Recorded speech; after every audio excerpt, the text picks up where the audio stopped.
But this year, I'm giving them a clean slate. I'm giving them opportunity. I would like to do it. I'm not giving you a clean slate, KK. I'm going there. I know you did. 4 times. We have 4 times on record. You're like, I'll sing. I told you, if you want to hear these pipes go in my car on the way to the field or on the way home. Usually on the way to the field because I'm so excited and I need to burn energy. Whoa. Hustling. I'll get out of here. Every day I'm hustling. Some Ricky Ross to start it off. Okay, we'll be taking a right. Thanks for letting me drive Here we you go. to work. It's finally happened, months in the making. Yep, this is the normal way to work, about 4 miles away, but about 20-25 minutes usually. And you haven't biked it since And I your have bike was not stolen? biked it since it got yanked, and you let the whole city of Toronto realize what was going on. So what's like the motions when you go towards a game? I'm pretty sure, like, do you think about what's going to happen, or do you listen to music? Listen to music, I switch it up. A lot of days I'll go Sirius XM and just kind of switch it up. Just to give you a preview, like I know my channels on there, like Y2 Country, that's my go-to. Prime Country, I love oldies country as well. Hip hop, like Y2K, like 2000s. I can't think of what channel that is, but all the throwbacks, which we'll get into here shortly, like T-Pain, Neo, Mario. You tease me because sometimes I never ask you basketball questions. Yep. Or not basketball, how about baseball questions? Okay. I'm only going to ask 2, and then other than that, my questions are always unhinged. Yep. This is an uncertain time, just at the trade deadline, but then you also let it known that you were going to retire, which we Yep. spoke about. Emotionally, just what has it been like the last couple of weeks? Because I'm imagining it's not rainbows and sunshine. Like, I know you're very positive. Yeah. So I knew the whole year that I was going to retire, and, our beat writer for the Tampa Bay Rays, Mark Topkin, broke the news the other day, and I was not expecting him to answer that question, but I answered it truthfully, and I just say, I got nothing to hide, and this might be news to a lot of people, and then we'll be taking a left on good old Spadina. Called it Spadina my first 4 months here, and everyone corrected me, so now I finally know it. Left on Spadina. And And get then we'll stuck in take that all the way traffic. down, left on Bremner, and we're good to go. But I've been planning on it. I knew just with how I've felt. Ever since 2021 season, I found I had 2 torn hip labrums in each side, and then ended up getting my left one repaired in August of 2022. But I played a year and a half with 2 torn labrums, and it was awful. And I was just like doing as many cortisone shots as I could, and I felt really guilty what I put my body through. And for me as a player, it's crazy because you sit here and like you want to play as much as you can, and your career, it's such a small window in hindsight. Everyone always says like you'll be out of the game much longer than you'll be in the game, even if you play 15, 20 years, and it's so true. So with that being said, what I put my body through, there's been times every year, like 2021, like I'm playing through that terrible 2022, end up having my season shortened because of I had to get surgery. And I sit here and I always ask myself, I'm like, how much more am I going to put my body through all this? And last year I had my struggles with different things, was healthier than what I've been, but still just playing on turf for so long it's beat me up. Man, I've had so much fun, and I've had so many people reach out to me with some really nice things to say, and it's been great, honestly. I love it, and you just hearing from like the most random people about it, and know that people still care about you and say, I still follow along and support you. It's always made me feel like I've done, the right things throughout my whole journey, and I'm proud of what I've accomplished. But, here we are, and I'm just trying to embrace everything I can for these last however many days or weeks or months left I have playing. But I'm at peace. I have a 3rd kid coming in December, and I'm ready to be more of a full-time dad, and just ready to see what's next, because my body, I've reached the limit, and I've always wondered what life will be like after baseball, and I'm closer than I've ever been before, and I'm ready for it.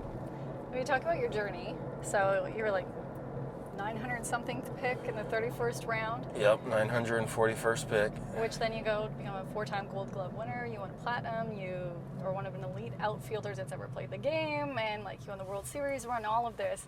Be honest with me. Is being a Major League Baseball player what you thought it would be? It is. It's everything and then some again after that. But it has given me the best life I could ever ask for. Just being a part of a team, chasing a World Series is the most special thing I could ever dream of after being in it. You know, in the big leagues for the last 10.5 years.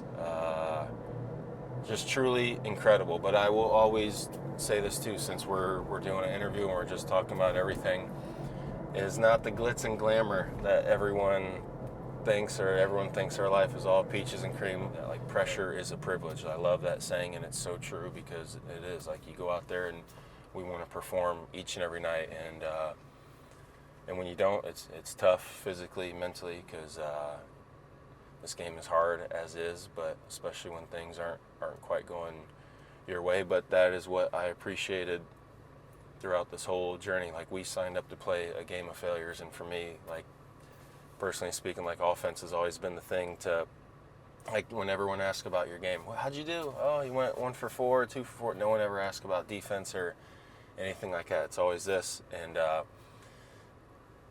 that's okay. I get it. But we sit here and it is a very stressful life, but we control what we put on ourselves and all that. But you sit here and, like, what I love about baseball the most is, like, chasing success, like chasing to get locked in to where when you do have success, it's the best feeling ever when you're locked in and you don't care who's on the mound. It's crazy how confidence and so many other things come into play on a day in, day out type of basis. And that's what after being fortunate enough to have so much experience and play so many seasons, you learn these things over time. And right now, you know, I'm the most beat up I've ever been, but I feel like I'm the smartest I've ever been about the game and how to approach it. And my, you know, body and, like, the skill set has definitely, as the years have gone on, fallen off a little bit. But just everything about this life has been amazing, and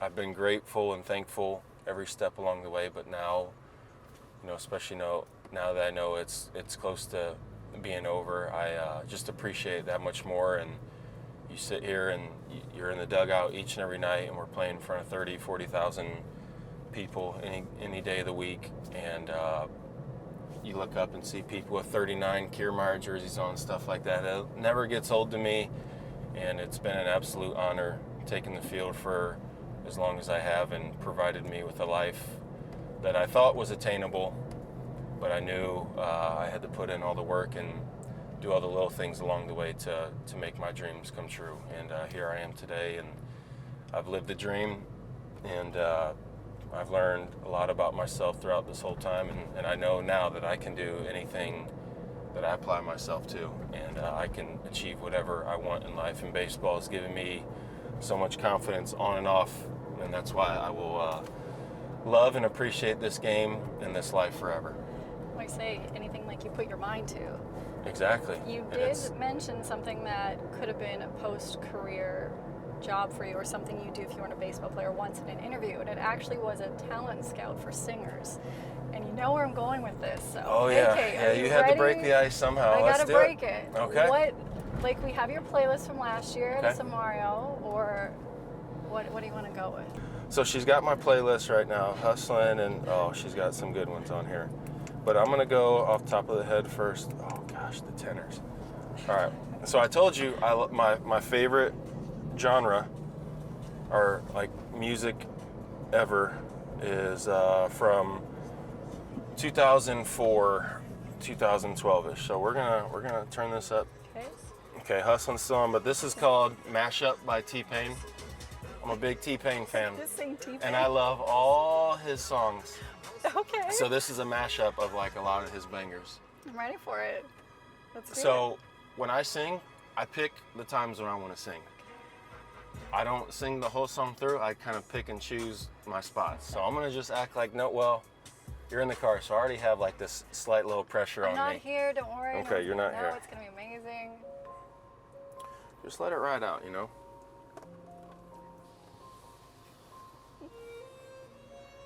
Oh, okay, or even doing. I think that's how it goes. Baby girl, what's your name? Let me talk to you. Let me buy you a drink. I'm T-Pain. Nephew boy, ooh-wee. Okay, Vladdy. Rose at 3. I should roll down my windows and let the people of Toronto Let hear. them hear it. They've been waiting. People across Canada. She rolling, yeah. You gotta tell her how I feel. In the best love song she ever heard in her life.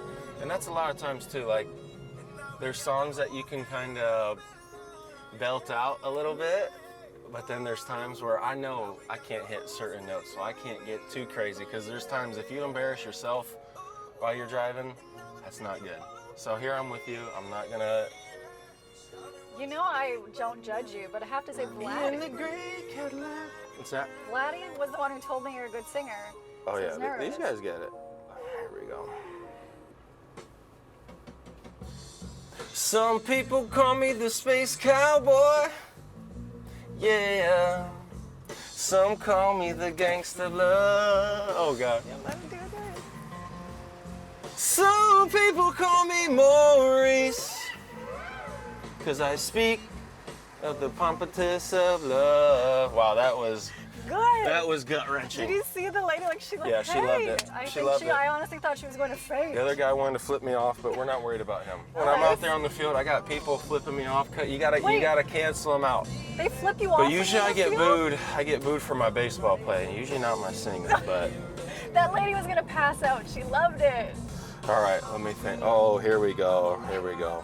This is great. This is my ADHD brain. I love it. Kiermaier. Lil Wayne Wonder, I've never heard the song. banger. This is- Whoa, whoa, whoa.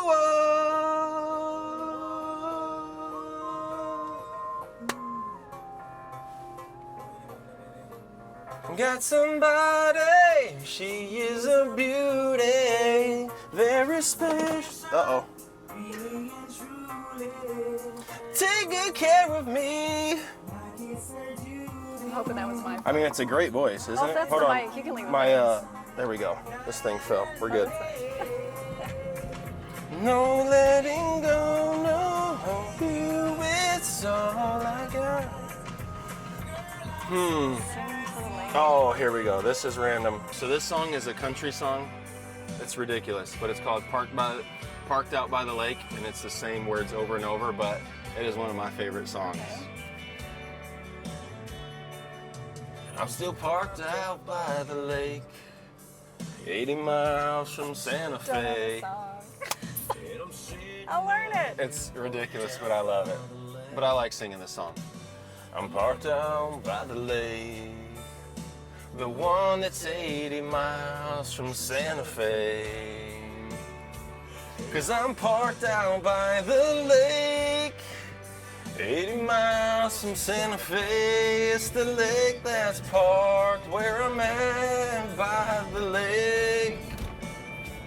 And this lake is where I'm parked, 80 miles from Santa Fe. I'm still parked down here by this lake, 80 miles from Santa Fe.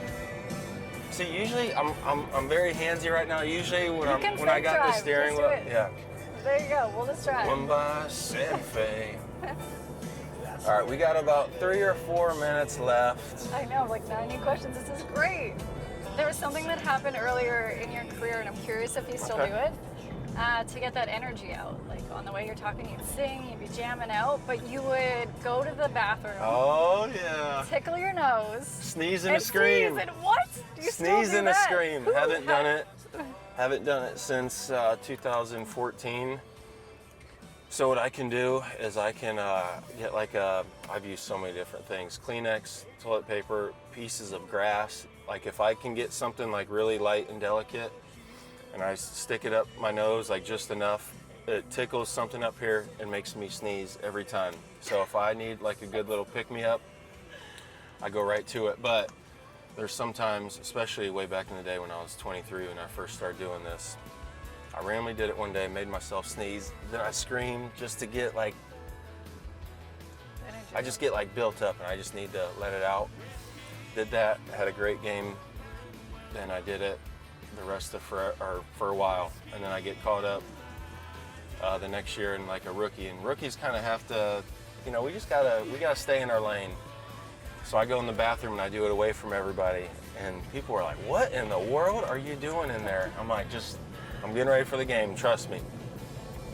And always played good by it, and there still have been times I'm like, you know what, I used to play so good back in the day where I'll try doing it nowadays, and you know, placebo effect, whatever. But yeah, sneeze and a scream used to get me right back in the day. But then I feel like I became immune to it, and I was like, I feel like I'm messing up my sinuses by doing this, and I don't want to do that. So we stopped that and found other ways to get ready and psych myself up for games. But I don't need a whole lot. Once we're like 5-10 minutes before the game and you get in the dugout, then the adrenaline gets you going right then and there. And have you ever wanted to fight anyone? I'm sorry? Have you ever wanted to fight anybody? Yeah, I have. Wait, really? Yeah, I have. A few times. That's so Kind of funny. glad I did not, I should say. Sometimes I wish I did, but I don't. You never want to be in the news or headlines for wrong reasons, and I know sometimes there's a time and a place where it needs to go down, but Blue Jays hit me on purpose back in 2021, whoa. and there's times where I'm like, you know what, I didn't feel it though. I got hit in the middle of the back. I didn't feel it. Didn't trigger me like I kind of wish it would have, but I was kind of expecting to be hit first at bat, and I was ready to go. But What happened I before never. that? Why did you get hit? Oh, that was all nonsense. That was so silly. But it's just, that's one thing I thought another post-career choice you could have is being a relationship expert, because you were like public enemy number one for Blue Jays fans, and now like the whole country loves you. So what's Yeah. like the steps? Like buy fans flowers? All you gotta do is just be you. I try to be who I am every day. I know who I am, and you know, that whole incident, like I said, I look back on it, it's funny.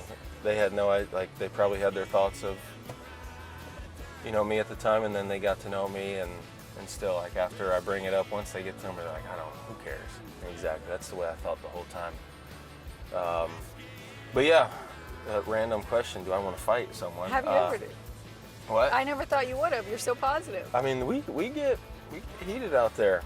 We get heated. I've had guys throw at me before, and you know, sometimes I get it, like the timing of it, and I was the guy on the Rays for a while there. If you were going to hit anyone, it's probably going to be me.